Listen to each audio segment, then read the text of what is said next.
Los gitanos son uno de los pueblos más peculiares del mundo. No poseen un estado propio. La mayoría aún mantiene un estilo de vida nómada hoy en día. Se han distanciado tanto de la civilización que no podemos ni siquiera nombrar su número con precisión. En este video, intentaremos entender de dónde vienen los gitanos, a dónde van, cómo viven y por qué casi todos los habitantes del planeta no los quieren. Durante mucho tiempo, los académicos no pudieron determinar el origen de los gitanos, hasta que los métodos modernos de análisis confirmaron una teoría propuesta en el siglo XVIII.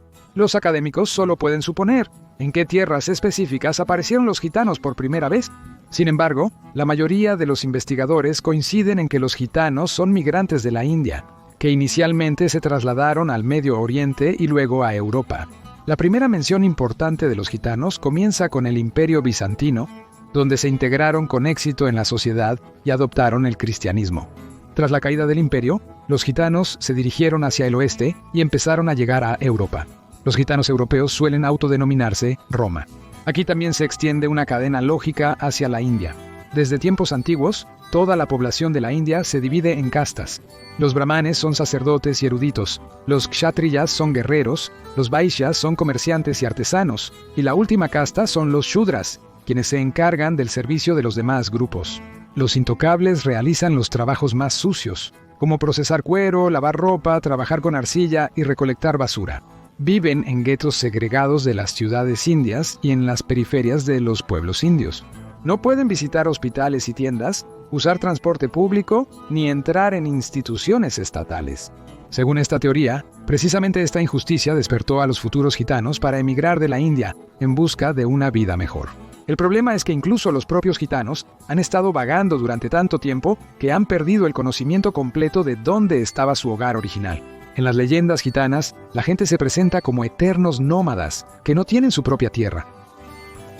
El camino hacia el oeste.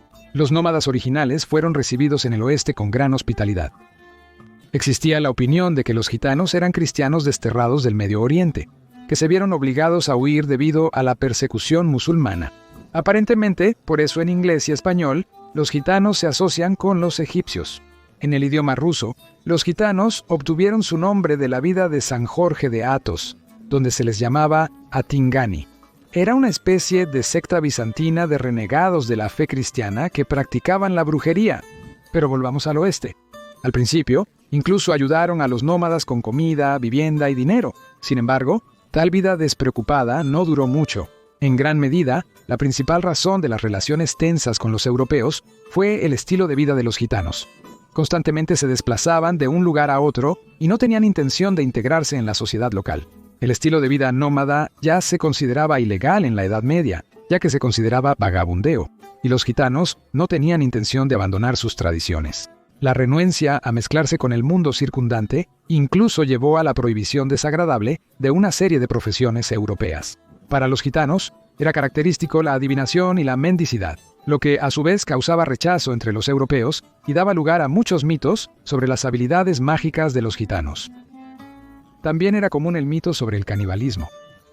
Esto llevó a que en la Edad Media, en Europa occidental, aparecieran leyes antigitanas severas, y esto ocurrió en toda Europa. Por ejemplo, en Inglaterra, la ley establecía la pena de muerte para todos los hombres gitanos simplemente por su nacionalidad. Más tarde, la ley se endureció y comenzaron a colgar incluso a los ingleses que tuvieran algún contacto con los gitanos. Y en el Sacro Imperio Romano, se declaró que el asesinato de un gitano no se consideraba un crimen, lo que provocó pogromos y persecuciones de gitanos en todo el territorio del imperio. Ludovico emitió órdenes de deportación de gitanos de Francia bajo la amenaza de asesinato. En Suecia, todos los gitanos hombres enfrentaban la pena de muerte. El rey ruso Federico Guillermo incluso ordenó matar a todos los gitanos mayores de 18 años. En general, Europa occidental trataba al pueblo gitano de manera despiadada e inmisericorde. Así que resultó que los gitanos se trasladaron en masa a Europa del Este. Y la parte de los nómadas que quedó en el oeste se marginalizó aún más y se hundió en el crimen. En el camino hacia el este, los gitanos encontraron una gran lealtad en Europa del Este. En el Imperio Ruso y Polonia eran considerados menos extranjeros, podían identificarse con diversos estratos sociales y vivir plenamente. La mayoría de los gitanos llegaron a Rusia como resultado de la partición de Polonia. En Rusia, los nómadas se unían en campamentos que a veces alcanzaban hasta 25 tiendas de campaña. Al llegar a una nueva ubicación, las mujeres iban a los pueblos cercanos para adivinar y también para pedir comida, mientras que los hombres iban a los mercados para vender caballos. Los gitanos sedentarios residían mayormente en grandes ciudades como San Petersburgo y Moscú. Muchos eran artistas y coristas con buenos ingresos. Es interesante que en 1876, la solista del coro gitano de Tula, Shishkina, se casó con el conocido aristócrata Tolstoy, uno de los hermanos mayores del autor de Guerra y Paz. Por orden de Catalina, los gitanos se equiparaban a los cristianos, pero podían pertenecer a otras clases sociales. Generalmente, se dedicaban a la pequeña producción manual, actuaban en teatros y comerciaban activamente. En otros países de Europa del Este, la situación fue más grave. Sorprendentemente, en Rumania, donde ahora, según las estimaciones, puede haber más gitanos que en cualquier otro país, estuvieron en la condición de esclavos hasta 1856. En el Imperio Otomano, la situación de los gitanos era mala, a pesar de tener derechos y adoptar a menudo el Islam. El cambio de religión es una característica gitana. Por lo general, no se adhieren a su propia religión, sino a la religión del pueblo en cuyas tierras viven. Pero por supuesto, todo esto con elementos de su propia cultura y la adición de esoterismo. Nueva realidad. Los gustos cambiaron gradualmente, y con ellos, la posición de los gitanos en los siglos XVIII y XIX en muchos países de Europa, las leyes antigitanas comenzaron a ser abolidas. Sin embargo, pese a las deficiencias, el núcleo del problema de integración gitana persiste. Durante la Revolución Industrial, las leyes gitanas les prohibían trabajar en fábricas y plantas. Además, los europeos comenzaron a asociar fuertemente a los gitanos con el robo de niños. Así, el nuevo siglo y el nuevo mundo industrial volvieron a ser un golpe para el pueblo nómada, y una vez más se encontraron aislados de la sociedad y la economía. Por supuesto, había gitanos que se asimilaban con los locales y comenzaban a llevar un estilo de vida sedentario europeo. Pero esto fue una excepción. Después de tal asimilación, dejaron de considerarse gitanos y se convirtieron en miembros plenos de la sociedad de cualquier país. Los gitanos desaparecieron de las estadísticas generales en el siglo XX, el cual se tornó no solo complicado, sino trágico para ellos.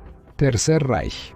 Todo lo que concierne a las leyes raciales y al genocidio, en relación con los judíos, también afectó a los gitanos. En 1935, los gitanos perdieron prácticamente todos sus derechos en el territorio del Reich. Después del inicio de la Segunda Guerra Mundial, comenzaron a ser perseguidos y exterminados en masa. Según estimaciones, hasta el 50% de la población gitana europea murió en campos de concentración. Gitanos en la Unión de Repúblicas Socialistas Soviéticas, según los datos del censo, en 1926 en la Unión Soviética había alrededor de 61.000 gitanos. Sin embargo, los expertos suponían que en realidad había muchos más representantes de este pueblo. Simplemente no confiando en las autoridades, a menudo intentaban no ser vistos por los trabajadores estadísticos o se hacían pasar por personas de otra nacionalidad, como griegos, rumanos, húngaros o moldavos. El estilo de vida nómada hacía de los gitanos residentes apolíticos del país, por lo que se relacionaban con la idea de igualdad universal de manera muy equitativa. Además, el pueblo gitano no veía nada ostentoso en la riqueza. Por el contrario, tener mucho oro y dinero les parecía un asunto muy atractivo. Sin embargo, la mayoría de los gitanos no se bañaban en lujo de ninguna manera. La adivinación con cartas, los bailes con canciones frente a los comerciantes y nobles, los trabajos de herrería y las súplicas por limosna eran casi las únicas fuentes de ingresos que permitían alimentar a la familia del campamento. En el Imperio Ruso, la Revolución de Octubre privó a estos ingresos, cambiando completamente y empeorando la forma de vida habitual de los gitanos. Y aunque los comunistas no los consideraban enemigos de clase y no los sometían a persecuciones como a los burgueses, los nómadas se oponían tanto a la revolución obrero-campesina como a los cambios radicales que llegaban al país. Después de eso, los gitanos, como todos, tuvieron que trabajar en las granjas colectivas. Desde 1922, se crearon 52 granjas colectivas de representantes de la nacionalidad gitana en la Unión Soviética. A las familias que deseaban establecerse permanentemente, se les asignaba tierra y subsidios monetarios que variaban desde 500 hasta 1.000 rublos para la creación de su propio hogar. En ese momento, muchos gitanos aprovecharon la ayuda financiera. Sin embargo, la mayoría de ellos nunca abandonó su estilo de vida nómada. Solo el 5% de los nómadas se convirtieron en granjeros colectivos, y ni siquiera ellos se comprometieron realmente con el trabajo. En Artel, región de Lipetsk, una comunidad de 50 gitanos contrataba a residentes locales para labores agrícolas colectivas. Los gitanos no trabajaban los campos, y en lugar de entregar la cosecha al Estado, se la repartían equitativamente entre ellos. Para la primavera de 1933, decenas de campamentos se habían mudado a las grandes ciudades.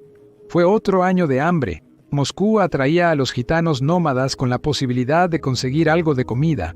La capital estaba llena de nuevos campamentos. Inmediatamente después de la introducción del sistema de pasaportes, comenzó una gran operación especial para limpiar las grandes ciudades de elementos indeseables. En menos de un mes de verano, se enviaron 5.470 gitanos de Moscú a Siberia. En total, durante los años de guerra, al menos 10.000 gitanos se convirtieron en víctimas de la deportación.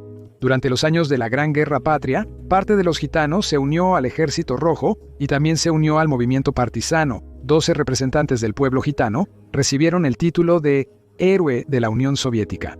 En los años posteriores a la guerra, el barón Vladimir Sharkazi se hizo ampliamente conocido. Bajo su liderazgo, creció un clan criminal cuyas actividades tenían un carácter específico. Además de robar y asaltar, los gitanos chantajeaban a los sacerdotes con información comprometedora. Los clérigos, temiendo el escándalo, no denunciaban a los delincuentes. El grupo operaba ampliamente, extendiendo sus tentáculos por toda la Unión Soviética. A veces arrestaban a miembros ordinarios de la banda, pero no podían atrapar al siguiente varón durante mucho tiempo. Solo después de un tiempo lograron poner una trampa a los gitanos en la cámara, y solo después de eso pudieron atrapar a Sharkazi. Pronto él y sus ayudantes más cercanos fueron condenados y fusilados. En general, si el campamento gitano estaba involucrado en alguna actividad ilegal, era muy difícil para la policía lidiar con ellos. No se logró infiltrar a un agente de la policía ni una sola vez debido a la fuerte aversión hacia los extraños. Y si consideramos que incluso los campamentos mafiosos no colaboraban entre sí, entonces la opción de un cosaque infiltrado tampoco funcionaba. La única opción era casarse con una gitana, pero las jóvenes gitanas se casaban a los 14 o 15 años, lo cual era absolutamente inaceptable para un ciudadano soviético. No todos saben que en los países de la antigua Unión Soviética, los gitanos dejaron de ser nómadas a principios del deshielo, cuando Khrushchev emitió un decreto que obligaba a todos los ciudadanos a registrarse permanentemente. Los gitanos se asentaron. A pesar de la ruptura de las tradiciones, muchas familias gitanas todavía recuerdan el último periodo soviético como un tiempo relativamente próspero y tranquilo, cuando tenían trabajos a menudo relacionados con oficios tradicionales. Los gitanos, herreros y tejedores transmitían sus habilidades de cestas de generación en generación. La Unión Soviética otorgó plenos derechos a los gitanos, pero a su vez destruyó su estilo de vida tradicional.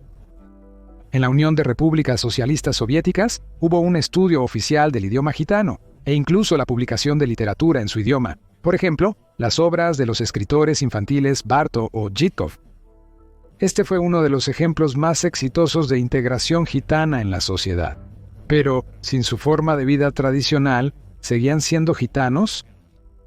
El estilo de vida y aislamiento de los gitanos del mundo exterior los forzó a crear sus propias leyes internas. Los gitanos tienen su propio tribunal, donde los varones, líderes familiares, se reúnen para tomar decisiones. El castigo más severo es la expulsión de la comunidad.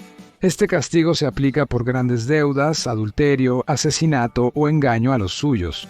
Además, solo se castigará por la relación con la gitana si la infidelidad fue con un gallo. No habrá disputa en absoluto. Gallo significa no gitano, así que los nómadas dividen a las personas en dos partes, gitanos y el resto de las personas. Esto indica que a un hombre solo se le castigará por relacionarse con una gitana, y probablemente no haya disputa si se relaciona con una mujer no gitana. Los gitanos tienen su propia democracia. Los delincuentes son juzgados, saliendo todos juntos a la carretera para cumplir la sentencia. Si se les condena al ostracismo y a la locura. Una de las mujeres golpea al delincuente varias veces en la cara y el cuerpo con su falda inferior. A partir de este momento, ya no tiene derecho a aparecer en el campamento, y nadie le ofrecerá ayuda, ni se sentará con él en la mesa. Para los gitanos este castigo es terrible, equivalente a la muerte, ya que fuera del campamento es muy difícil sobrevivir sin la ayuda de los suyos. Una observación interesante con la que los norteños urbanos estarían de acuerdo. La mayoría de los representantes de la nacionalidad gitana tienen una excelente salud. ¿Cuántas veces has visto a niños corriendo por la calle en invierno casi desnudos, sin experimentar la menor incomodidad? Y las mujeres pueden sentarse durante horas prácticamente en concreto esperando caridad. Los científicos afirman que los gitanos pueden resistir no solo la pobreza, sino también muchas enfermedades peligrosas como la lepra, el cólera y la tuberculosis. Todo esto se debe a que en su India natal, todas estas eran cosas comunes. Debido a la dura selección, los gitanos poseen una inmunidad superior. Aunque la peste devastó a la mitad de Europa, las pérdidas entre los gitanos fueron mínimas. Bueno, en cuanto a la adivinación, por supuesto, esta tradición no surgió de la nada. En los viejos tiempos, las adivinas gitanas cumplían varias funciones a la vez. En primer lugar, trabajaban como psicólogos. A veces convencían a una persona para que diera un paso decisivo. A veces la protegían de un error. A veces simplemente escuchaban historias sobre las desgracias ajenas. En segundo lugar, las gitanas actuaban como ángeles guardianes del amor ajeno. Por ejemplo, podrían pasar discretamente una nota a una chica de un chico o hablar de sus sentimientos bajo la apariencia de adivinación. Algunos chicos rusos incluso hacían esto. Sobornaban a una gitana para que predijera un matrimonio con una chica específica a un joven específico, y luego observaban la reacción de la chica. Si ella estaba contenta, podrían ir a cortejarla.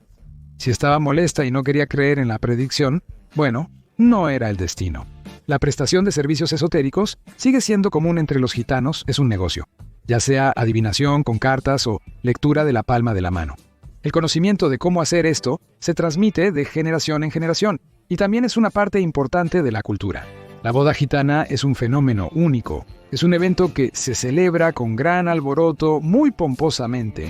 Los padres suelen intentar casar a sus hijos rápidamente, para que los jóvenes no se estropeen y la novia se adapte fácilmente a la vida con la familia de su esposo. Lo que se oculta cuidadosamente de la sociedad es la edad del novio y la novia. ¿Alguna vez has visto a una niña de 12 años en un vestido de novia? Créeme, entre el pueblo gitano esto es un fenómeno muy común. En 2013, un video de la boda entre el adolescente Iván de 11 años y Diana de 14 años se volvió viral en internet. ¿Y cuántos de estos matrimonios ocurren sin publicidad? La condición y el estatus de la familia en la sociedad influyen en la elección. Todo se discute de antemano. Cuando llega el momento de casarse, los padres de la novia traen una dote por la novia. Esto es más bien formal, ya que en la boda todo esto pasa a los jóvenes. Por cierto, es costumbre dar regalos lujosos y abundantes para la boda. Para esta celebración se reúnen todos los parientes del clan. Las festividades no duran un día.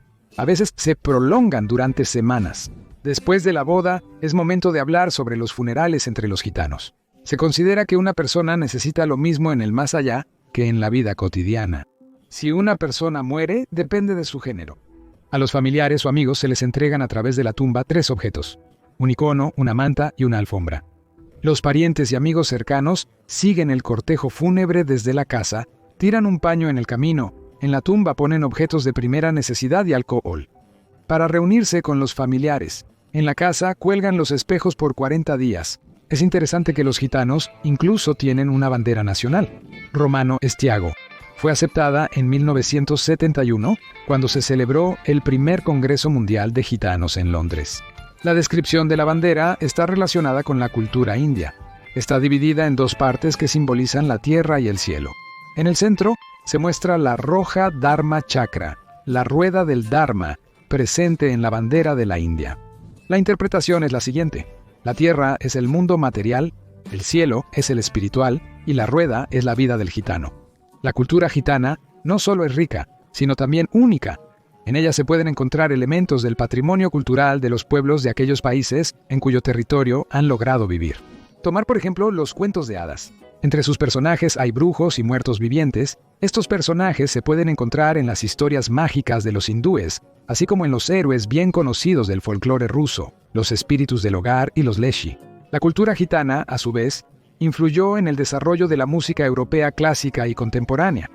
En algún momento en Andalucía, una región autónoma de España, con la ayuda del dinámico folclore gitano, surgió el flamenco, todo un estilo musical.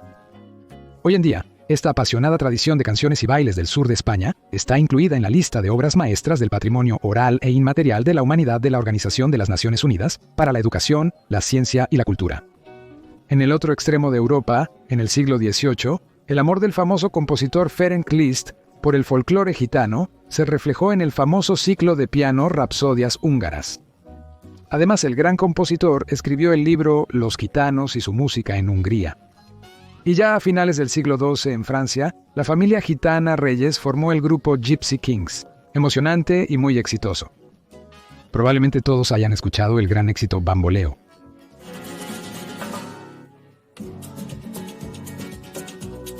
Esta es una de las obras conocidas del artista primitivista Henri Rousseau, La gitana durmiente.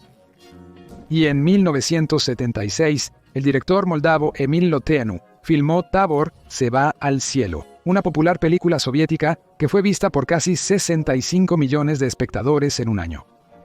En 1916, la película de Boris Sobolev, Tiempo de gitanos, provocó otra ola de fobia hacia los gitanos. La mayor parte de la película consiste en entrevistas con personas reales, gitanos comunes y representantes de la muy pequeña inteligencia gitana. La última afirma que el problema no proviene de los gitanos, sino que por el contrario, los gitanos tienen problemas debido a su entorno. Sufren maltrato, se les prohíbe trabajar y se propaga información negativa sobre ellos. Después de cada una de estas declaraciones, Sobolev muestra a los narcotraficantes ya condenados o detenidos. En algunas familias, todos los adultos están en fila, y curiosamente, ni la edad ni el nivel de desarrollo influyen en la propensión al crimen. El mensaje de la película es que en la sociedad hay un grupo étnico y social bastante grande que no reconoce la autoridad del Estado y sus leyes. Por ejemplo, la escena de los gitanos que se desconectan de la electricidad, que viajan en coches pero en principio no quieren pagar por la luz, o la boda de menores de 13 años. Estas personas no solo se oponen al mundo que les rodea, están sinceramente convencidas de que están haciendo lo correcto y que no existe otra vida. Cambiar el modelo de comportamiento podría ser posible a través de la educación, pero los gitanos no permiten que sus hijos estudien, incluso si ellos quieren hacerlo. Se crea un círculo vicioso. Los mismos escenarios se repiten generación tras generación sin cambios. Y por eso, aquellos que no quieren ni comerciar con sustancias prohibidas ni vivir en la pobreza, se van para siempre del mundo gitano. Se desgarran entre ellos. Bueno, y si seguimos hablando de películas, aquí hay otro hecho interesante. Uno de los roles más populares en las películas en el segmento de habla rusa resultó no ser sobre un gitano. En la película Snatch, Brad Pitt interpreta a un gitano llamado Mickey, uno de los roles principales. Pero todo se debe a una traducción no del todo precisa del original. La película tiene varias traducciones al ruso, y en la mayoría de ellas aparece la frase «Con los gitanos siempre hay un problema». Es imposible entender lo que están diciendo. No hablan ni en irlandés ni en inglés. Sin embargo, si prestas atención a la pista de audio original, no están hablando en romaní. Los gitanos en la película son nombrados como los llamados viajeros irlandeses en inglés. Realmente a veces se les llama gitanos irlandeses. Sin embargo, este nombre no tiene ninguna relación con los verdaderos gitanos y solo se usa debido a un estilo de vida similar. Modernidad. ¿Hasta qué punto se puede considerar esto? Se estima que la población total de gitanos en el mundo es de unos 17 millones de personas, de las cuales alrededor de 10 millones se consideran gitanos en los países de la Unión Europea. Ahora la mayoría vive en Rumania y Bulgaria. Después de la adhesión de estos países a la Unión Europea, el espacio sin visado europeo se sometió a una prueba de resistencia seria. Los nómadas reanudaron los asaltos a las ciudades de Europa Occidental, con consecuencias similares a las de la Edad Media, por supuesto más humanos. En el año 2010, el presidente de Francia, Sarkozy, después de los disturbios organizados por los gitanos, anunció el cierre de más de 200 campamentos gitanos y la repatriación de inmigrantes ilegales a Rumania y Bulgaria. Varios se marcharon por voluntad propia, con apoyo económico de Francia. 300 euros por adulto y 100 por niño. Eventos similares ocurrieron en Alemania y otros países de la Unión Europea. La ciudad moldava de Soroki, considerada la capital no oficial de los gitanos, no recibe su nombre de los pájaros, sino que se traduce como pobreza. La ciudad se encuentra a la orilla derecha del río Dniester, en un valle, y está dividida en dos. Los gitanos viven en la colina y los moldavos en la zona baja. Los gitanos han vivido en Soroki desde el siglo XIII, pero solo en los años 70 y 80 comenzó la construcción a gran escala de palacios locales. Por extraño que parezca, esta colina gitana es una atracción no oficial de Moldavia. Los turistas vienen aquí principalmente para ver las maravillas arquitectónicas y en general para familiarizarse con la vida de la gente que no tiene patria. La mayoría de las casas en Soroca son edificios de 2 o 3 pisos sin terminar en estilo asiático. Si se puede atribuir a cualquier estilo la insípida mezcla de columnas, balcones, techos piramidales, cúpulas, estatuas de la antigua Grecia y símbolos religiosos. Sin embargo, si por un lado del muro hay palacios, justo detrás de las altas vallas comienza la suciedad y la decadencia. Sin embargo, aquí tienen su propio Capitolio, una copia del americano, y su propio Barón Gitano. Después de la crisis de finales de los 90, incluso los gitanos adinerados de los 40 no pudieron mantener los palacios, y una gran parte de ellos quedó sin construir. Se fueron y se dispersaron por todo el mundo. En la actualidad, la población de la colina gitana solo aumenta significativamente durante los días festivos. Los gitanos regresan a casa desde todo el mundo para reunirse con sus familias en el Día Internacional de los Gitanos, el 8 de abril, Pascua, Navidad y Año Nuevo. La Pascua es una de las principales festividades, ya que los gitanos de Europa vivieron en Bizancio durante mucho tiempo y la mayoría practican la ortodoxia. Incluso hay una broma que los gitanos horneaban un pan de Pascua tan grande que fueron multados nuevamente por construcción ilegal. Y, por cierto, sobre los gitanos reales, este es Alfie Best, el gitano más rico de Europa. Nació en Gran Bretaña y a los 10 años comenzó a ayudar a su padre a comerciar con asfalto. Abandonó la escuela a los 12 y a los 14 comenzó a revender automóviles y camiones. Hoy en día, el nombre de Alfie Best se asocia principalmente con la empresa. Se encarga de construir y administrar parques y clubes de golf. Best ahora lo tiene todo: un coche de lujo de 6 millones de libras, helicópteros personales y el puesto 382 en la lista de los más ricos de Gran Bretaña. Su fortuna se estima en 341 millones de libras esterlinas. Pero en la mayoría de los casos, los gitanos modernos, por supuesto, viven en la pobreza. Así se ve el barrio más peligroso de Europa. En la ciudad eslovaca de Košice se encuentra el gueto gitano más grande de Europa, el distrito Luník 9. Según datos oficiales, viven alrededor de 65.000 personas allí, y según datos no oficiales, 10.000. Se sabe que hasta 15 gitanos pueden vivir en un solo apartamento. El gas, el agua y la electricidad están desconectados aquí, ya que la mayoría de residentes no pagan el alquiler ni los servicios. La atención sanitaria también es baja. Enfermedades como la hepatitis, el virus de inmunodeficiencia humana, la diarrea, la tuberculosis y la meningitis son comunes. Sin embargo, aquí hay una escuela y un jardín de infantes. Luník 9 tiene su propia línea de autobús. Sin embargo, el transporte casi no llega al interior. Debido a los frecuentes ataques de residentes agresivos, los conductores de autobús que sirven esta línea reciben un pago adicional por trabajar en condiciones peligrosas. Vale la pena mencionar otro detalle importante. Hay muchas pruebas y arrestos de gitanos por las autoridades federales de varios países en relación con la distribución de sustancias ilegales. Además, nadie conoce las verdaderas dimensiones del tráfico, ya que muchos campamentos y caravanas se mueven libremente por los países. En los rumores populares, muchos gitanos ricos están asociados con este tipo de ingresos. Así llegamos al final de nuestra historia. Escribe en los comentarios lo que piensas sobre los gitanos. Y nos vemos en los próximos videos en nuestro canal. Subtítulos.